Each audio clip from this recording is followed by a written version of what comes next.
In designing the laundry house, we sought to provide a model for what it would be to design high-performance, minimally invasive, missing middle housing options for sustainable, holistic communities in Vancouver. To accomplish this, we brought together a team of engineers, designers, faculty advisors, and our industry partners. To inform both the architectural elements and engineering systems, we set 4 guiding principles for our design. A successful design would result in a holistic community that focused on occupant comfort, utilized regenerative design, and resulted in a building that was resilient for the future. We began our design by evaluating the site and the existing buildings which occupied it. We wanted to save the historic laundry factory, however determined that the 60s addition using concrete block could be removed in order to accommodate a new high-performance addition. The new addition was to be compact in form to allow for passive ventilation, allow for units which had both north and south exposure, which required it to be narrow, maximize green spaces for the occupants with adjacency to the greenway to the east. We added exterior circulation and punctured the playground into the second floor in order to connect community zones, and added buffer spaces, which acted as both passive design tools as well as a gradient between the public and private realms. We divided the project into 3 major program areas. There was the public, the community, and the private. Our public-facing programs either were oriented towards the street, greenway, or to our market atrium. Our community programs were oriented towards the green space and located on the second story, while our private residential units had private north faces, but public south faces, which were oriented towards the community green spaces. Through these programs, we sought to create a public to private gradient within our building. Finally, we focused on creating a building to enhance the daily lives of the residents. With that said, we want to focus on a narrative of one resident to take you through the specifics of our building. Jordan and her partner fell in love with Vancouver for its well-connected transit system, proximity to the mountains, and the lifestyle it provided them as young adults. There was always a brewery nearby, a new gym to train at, and events to attend. However, as they began to contemplate starting a family, the city seemed less and less accessible due to the missing middle housing crisis. Buying was unobtainable, and most detached multi-room rentals were targeted towards university students. Due to this, many of Jordan's friends had begun to leave Vancouver for the suburbs, giving up their jobs or having long daily commutes. Laundry House was the perfect solution for Jordan and her partner because it was designed with families in mind. When they first moved to the building, they were able to rent a 2-bedroom unit at 15% below market rate, which allowed them to have enough money for a down payment towards a 3-bedroom unit while pregnant with their second child. They had fallen in love with the community in the building, and luckily, another family in a 3-bedroom unit decided to downsize, allowing residents of the building first right of offer, and a unit required to be sold 15% below market as a condition of its original sale. Waking up in her 3-bedroom unit, Jordan picks up her phone to review the building app. The occupancy sensors allow her to get estimates of common area occupancy and optimize her commute. The VivoTech SC8131 is a head-counting sensor that allows for precise occupancy data while keeping the privacy of the occupants safe. We add an extra layer to our anonymity model by grouping data into ranges. Green equals empty, yellow equals regular, and red equals full, instead of reporting exact numbers. This enables adaptive learning occupancy models that inform our HVAC and power distribution controls. Jordan crosses the concrete floors to the windows. She is still surprised by how comfortable the concrete is, even after a cold night. Heating and cooling is provided via radiant heat transfer through hydronic pipes embedded in the concrete slab. It operates silently and without causing any drafts, similar to conventional air-forced air systems. The temperature is more evenly distributed around the room, providing a near-ideal temperature profile for residents. Temperature and humidity sensors alongside a weather compensation algorithm automatically adjust flow rates and temperature to suit occupant needs. The controls ensure that condensation never occurs by monitoring floor temperatures and adjusting system temperatures to ensure that dew point is never reached. They are also able to customize each room to their preferred temperature, as they are all zoned individually with their own thermostat. If children get hot at night, they are able to lower their room temperature without compromising comfort in other rooms. Low-angle winter sun penetrates all residential units when deciduous vegetation on the south facade sheds its leaves for the winter, allowing for light and heat to wash over interior spaces, charging the thermally massive slab and reducing the heating demand. The thermal capacity of the exposed concrete floors work in synergy with the radiant heating and cooling, absorbing heat and slowly releasing it when there is a temperature difference between the mass and the surrounding space. This continuous cycle of absorbing and slowly releasing heat creates a thermal lag, delaying the onset of mechanical heating and cooling while maintaining stable interior temperature profiles. In the summer, natural ventilation removes heat accumulated in the building mass. Air washes over and cools the exposed concrete slab, which has been thermally charged by removing excess heat from the building. The cooled thermal mass now increased capacity to absorb heat in the space, provide a cooling sensation from the floor, and delaying the onset of mechanical cooling. This strategy of creating a thermal lag dramatically reduces cooling demand. The use of natural ventilation and thermal mass also widens the range of thermal comfort within occupied spaces, allowing for higher summer set point temperatures. Just as it is entirely possible to perceive overheating at 21 degrees, it is entirely possible to feel comfortable at 27 degrees.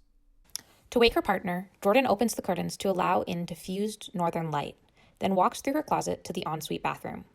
She loves this space because the closet acts as an additional sound buffer so she doesn't disturb her partner. In the shower, she never has to turn the hot water faucet too high or worry about wasting water. Hot drainage passively preheats the incoming cold water via a passive heat exchanger unit within each shower, reducing hot water and energy usage. Shower drainage is then pumped through a bag filter and into a gray water tank above each toilet. By reusing gray water for flushing, Laundry House reduces the wasteful conversion of fresh, potable water into unusable black water, reducing municipal sewer load and decreasing the risk of overflow and contamination into nearby water bodies. Laundry House takes advantage of its proximity to the Falls Creek Neighborhood Energy Utility, a district energy utility that harnesses waste heat sewage to provide hot water and space heating for buildings. Heat is exchanged between Laundry House and the NEU through an on-site energy transfer station via counterflow peat plate exchangers for domestic hot water, underfloor hydronic heating, and ceiling hydronic heating respectively. For cooling, the building is equipped with 3 modular air-to-water chillers which have been sized to accommodate projected future cooling loads due to local climate change. Then begins the morning chaos. The kids run downstairs, Jordan grabs some laundry, and her partner turns on the induction stove for breakfast. Luckily, the water boils instantaneously, saving them some precious time.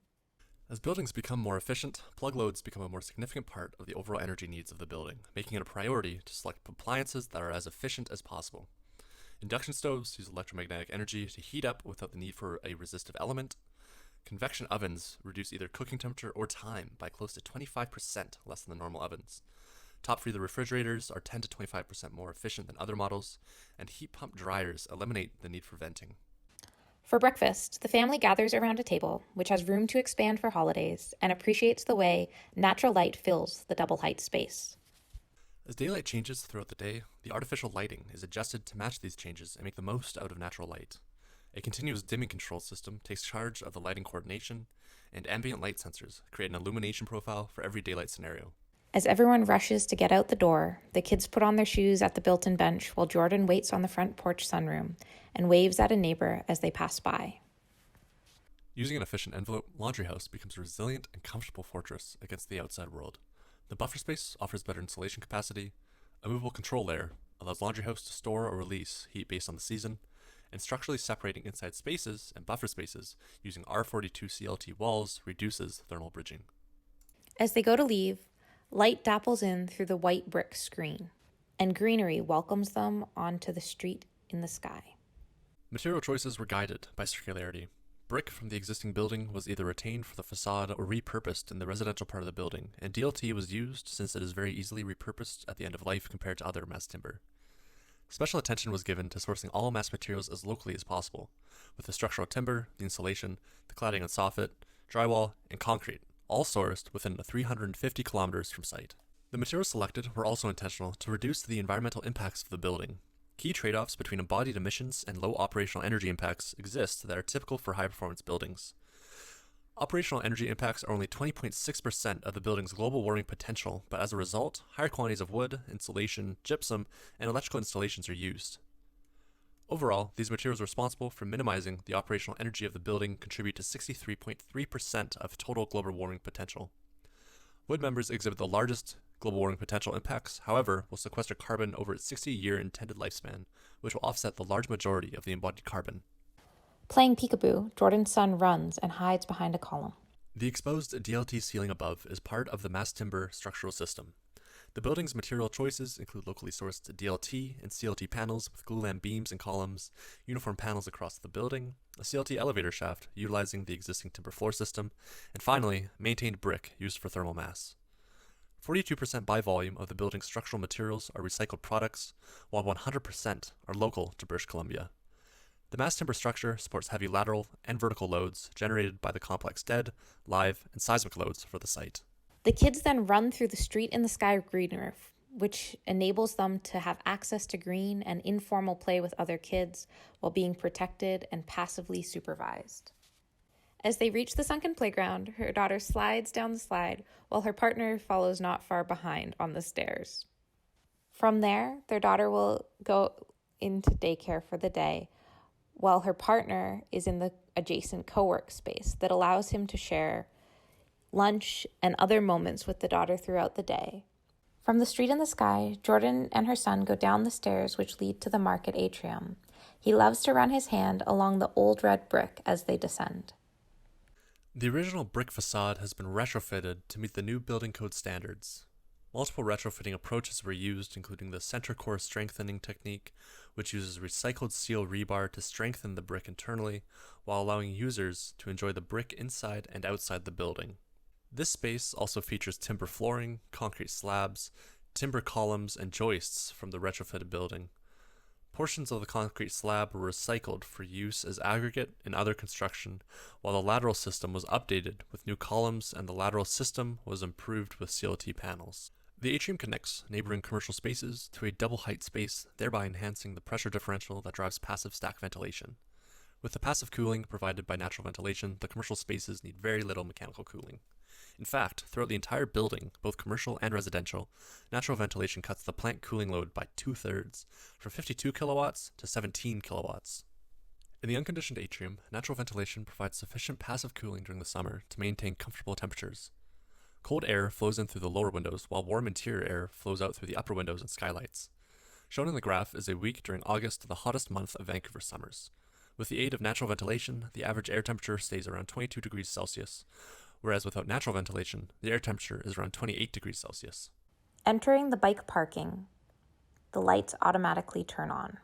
For common areas like the bike lockers and the garbage room, there are automatic lighting controls that turn the lights on and off depending on the presence of people. The lighting controls are zoned depending on the use of the area using a combination of temporizers and infrared occupancy sensors. Jordan loves how generous this facility is and the inclusion of a bike repair shop in the building. This supports an active, holistic lifestyle for her family. She then swipes into the residential lobby area using a key fob. Returning from work, Jordan picks up a prescription from the pharmacy, which is located conveniently within the building. Access around the building is restricted by key fobs that are controlled by the door management system. For residents, access is limited to common areas and their own floor, and for visitors, access is limited to the hosting residence floor with previous authorization from the intercom. In the mailroom, Jordan picks up her energy bill and opens it. There are 3 separate charges for electricity, heat energy, and hot water use. It also shows money she saved from the solar panels on the roof and the credit received for doing the family's laundry off-peak. The low energy bills are a result of Laundry House's energy-efficient design. Site and source energy use intensities is 21 kilobTUs per foot squared and 28 kilobTUs per foot squared respectively. Due to Vancouver's climate, heating contributes significantly more to the building's energy use than cooling. Natural ventilation provides the majority of the building's cooling. However, since local climate is projected to increase summer temperatures, the cooling system is sized to be able to meet future loads.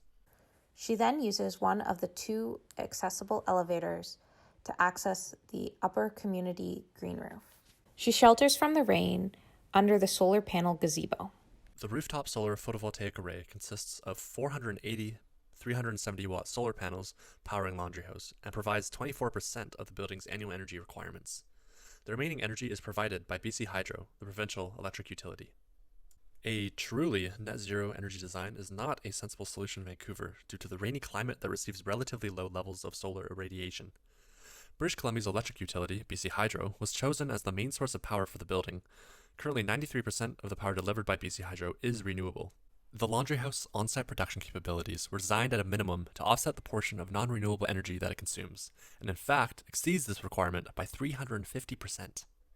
Laundry house combines different power sources to create a virtual power plant configuration. A net metering strategy is utilized to harness a seamless blend of grid and on-site power, allowing for the building to draw and send power to the grid based on the instantaneous on-site power profile. A grid interactive smart inverter manages how much solar energy is exported, imported, and stored when power is being generated on-site. This hybrid power system is a combination of AC and DC to increase resilience and flexibility in the equipment. Each townhouse garage is also equipped with a vehicle-to-grid inverter, which allows for users of an electric vehicle to have backup power during a power outage. Townhouse residents that owned EVs would have a robust battery backup system that would last approximately 4 hours at 100% power usage.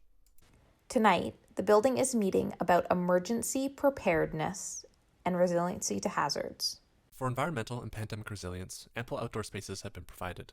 2 green roofs, as well as exterior building circulation, ensures that interactions with other occupants happen outdoors. Mechanical ventilation is completely decentralized and air is never shared between units nor recirculated. Each residential unit is equipped with its own heat recovery ventilator to supply fresh air with 85% heat recovery of stale air. Commercial spaces are also grouped into zones that each have their own heat recovery ventilators, and decentralized zoning is also used for minimal ducting. For residents who are particularly sensitive to air quality, HEPA filters are available for the residential ERVs. The increasing frequency of forest fire events poses an increasing threat to air quality and proper filtration. The laundry house HVAC controls transition the building from natural ventilation to filtered mechanical ventilation when on-site sensors detect low air quality. The existing lateral structural system was improved with continuous CLT panels as shear walls. The deep pile foundation was retrofitted with jacketing, driven new piles, and new pile caps. Innovative seismic connections paired with retrofitted brick wall strategies improved the seismic performance of the existing building component. Following the meeting, Jordan and her son splash in the bioswale. Through the design of 2 green roofs and a rainwater retention system, Laundry House efficiently handles the additional rainfall while conserving irrigation water. The upper green roof features a bioswale that captures rainwater from paved surfaces, which doubles as a landscaping feature for younger residents to enjoy on a summer day. The green roof layers have been designed with a growing medium, drain rock, and geotextile to retain the roof structure while retaining as much rainwater for irrigation on site as possible. The green roof captures any additional rainwater drained from the community garden and directs runoff into a gravity-fed rainwater retention system composed of 500-liter tanks across several floors. Drainage from upper parts of the building are gravity flown down through the vertical gardens on the 4th floor, then to the lower green roof for further irrigation. Finally, all drainage is diverted to a tank on the 2nd floor where any runoff, which is expected to be 0.01 liters per second and 90% of average annual rainfall, is drained via gutter into the lower green area by the townhouses. The sunken playground on the 2nd floor is drained on an independent siphon drainage system to the west external face of the atrium. Then Jordan picks fresh lettuce from her plot in the community garden, which allows her to participate in closed-loop food production, starting from growing stable vegetables using collected rainwater for irrigation to composting waste on the upper roof. With fresh produce in hand, Jordan joins 2 other households in the community kitchen, which transforms from the co-work kitchen in the day. Here, the households share a weekly dinner featuring produce from the community garden and items from the market atrium vendors. Evening has fallen, and Jordan turns on the lights as she enters her unit. The transmittance of openings and natural lighting availability determined optimal lighting levels and arrangement of fixtures. All fixtures employ dimmable bulbs that provide light levels around the mid to upper range of the IES recommended values.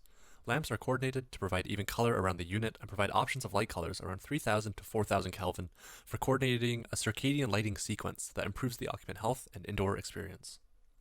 Ending the day, her partner has bath time with the kids and gets them in their pajamas as Jordan sneaks in a few emails in the upper flex space and then joins them in her son's room, where they jump out and surprise her with a dance party. Luckily, she doesn't worry about disturbing the neighbors. Interior walls between units achieve SDC ratings of 58 and floors achieve SDC ratings of 60. Acoustic considerations and mitigating vibrations have led us to using floor underlayment, thicker floors and wall assemblies, discontinuities in assemblies and prefabrication, and resilient clips have been chosen for acoustic capabilities and more effective installation. And finally, bad installation is specifically chosen to better reduce acoustic transmission, all contributing to an improved SDC rating. The parents then retreat to their balcony, where they reminisce about the past and dream about how this space will allow them to grow in the future. Thank you for joining us on our journey through Laundry House.